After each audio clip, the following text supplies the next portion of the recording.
हर हर महादेव। आप सभी का अपने यूट्यूब चैनल राधा धर्म गंगा में हार्दिक स्वागत है। आज के इस वीडियो में जानिए ज्येष्ठ मास के कृष्ण पक्ष में पड़ने वाली अपरा एकादशी के बारे में।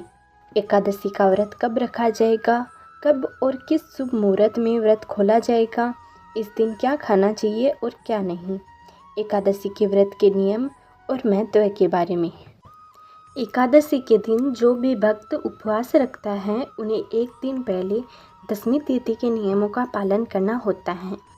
नियमों के अनुसार 10वीं तिथि को तुलसी पत्र तोड़कर रख लिए जाते हैं और अगर ऐसे में 10वीं तिथि के दिन रविवार का दिन पड़ता है तो उससे एक दिन पहले यानी शनिवार के दिन ही तुलसी पत्र तोड़कर रख लेने चाहिए और बाद में उन्हें एकादशी और द्वादशी के दिन गंगा जल से धोकर भगवान विष्णु को भोग के रूप में अर्पित करने चाहिए, क्योंकि भगवान विष्णु बिना तुलसी पत्र के अपना कोई भी भोग स्वीकार नहीं करते हैं। इसलिए आपको इस बात का ध्यान रखना चाहिए। 10वीं तिथि को सूर्यास्त के बाद व्रत रखने वाले व्यक्ति को अन्न ग्रहण नहीं करना चाहिए। एकादशी के दिन सुबह विधि विधान से पूजा करके निराहार रहना चाहिए। दिन भर निराहार रहने के बाद शाम की पूजा करने के बाद यदि आपका सामर्थ्य नहीं हो निराहार रहने का तो आप एक समय फलाहार ग्रहण कर सकते हैं। फलाहार में भी केवल मौसमी फलों का या ड्राई फ्रूट्स का सेवन ही इस दिन किया जाता है। भूलकर भी शहद का सेवन व्यक्ति को नहीं करना चाहिए और किसी प्रकार के अन्न का भी सेवन नहीं करना चाहिए। एकादशी के दिन घर में चावल या चावल से बनने वाली किसी भी वस्तु का सेवन परिवार के किसी भी सदस्य को नहीं करना चाहिए। द्वादशी तिथि के दिन विधि विधान से भगवान विष्णु की एक बार फिर से पूजा करके दान में दी जाने वाली सामग्री की पूजा करके शुभ मुहूर्त में दान देने के बाद शुभ मुहूर्त में अपना उपवास खोलना चाहिए। एकादशी के दिन तुलसी जी में जल भी अर्पित नहीं करना चाहिए। महिलाओं और कन्याओं को इस दिन सिर से स्नान भी नहीं करना चाहिए। तो आप एक दिन पहले ही तुलसी जी में जल भी अर्पित कर ले और जो महिलाएं और कन्याएं इस दिन व्रत रखना चाहती हैं उन्हें सिर से स्नान एक दिन पहले ही कर लेना चाहिए। व्रत के दिन भगवान विष्णु की पूजा में पीले रंग के वस्त्रों का ज़्यादा से ज़्यादा इस्तेमाल करना चाहिए और व्रत रखने वाले व्यक्ति को भी पीले रंग के वस्त्र धारण करने चाहिए और द्वादशी तिथि को भी किसी न किसी पीली सामग्री का दान देना शुभ होता है।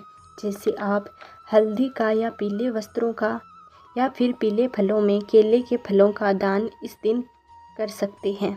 इस बार एकादशी की तिथि प्रारंभ होगी 2 जून रविवार की सुबह 5:05 से। इससे पहले तक 10वीं तिथि रहेगी और एकादशी की तिथि समाप्त होगी 3 जून रविवार सुबह 2:41 पर, क्योंकि एकादशी की तिथि इस बार 2 दिन रहने वाली हैं। ऐसे में इस बार दोनों ही दिन एकादशी का उपवास रखा जाएगा। 2 जून रविवार को पड़ने वाला एकादशी का व्रत 10वीं तिथि मिली हुई एकादशी का रहेगा और ऐसे में जो गृहस्थ जन हैं वो इस दिन उपवास रख सकते हैं। लेकिन जो भी वैष्णव लोग होते हैं या जिन्होंने गुरु मंत्र की दीक्षा ली होती हैं उन्हें द्वादशी तिथि मिली हुई एकादशी का व्रत ही रखना चाहिए। ऐसे में आप चाहे तो 2 जून रविवार का व्रत भी रख सकते हैं, लेकिन मोक्ष प्राप्ति की इच्छा से रखने वाले सभी भक्तों को द्वादशी तिथि युक्त एकादशी का ही व्रत रखना चाहिए। इसलिए इस बार 3 जून सोमवार के दिन भी एकादशी का व्रत रहेगा, जो कि वैष्णव एकादशी होगी। इस बार भले ही एकादशी तिथि सुबह ही समाप्त हो जाएगी, लेकिन ये एकादशी बहुत ही शुद्ध एकादशी मानी जाती है।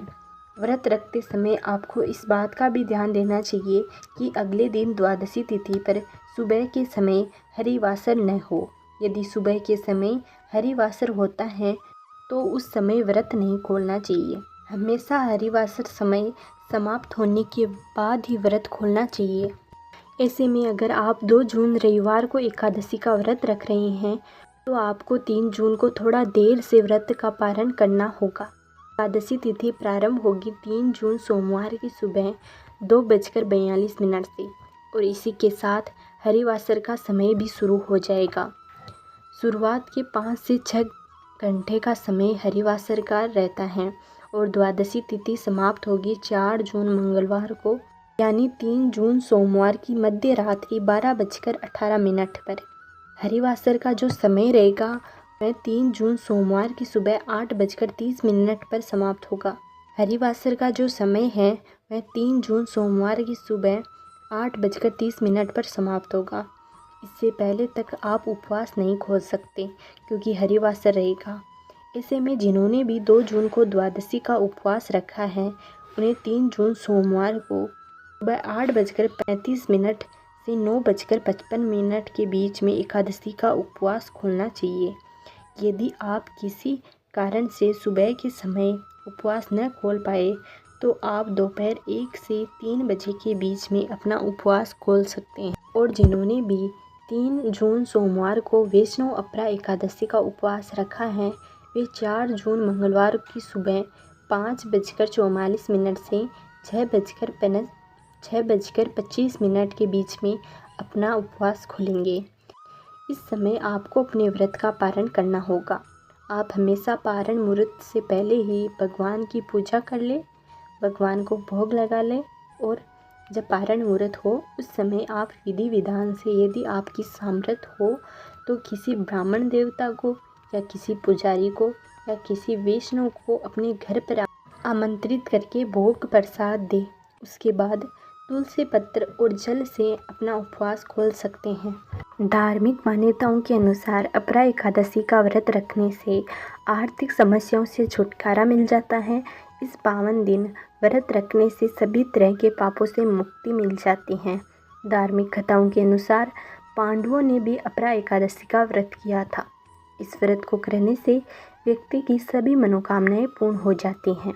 के बारे में और जानने के लिए इससे आगे आने वाले वीडियो को ज़रूर देखें। इसके लिए आप हमारे चैनल को ज़रूर सब्सक्राइब करें, वीडियो को लाइक करें और अपने दोस्तों के साथ शेयर करें। मिलते हैं अगले वीडियो में, तब तक नमस्कार।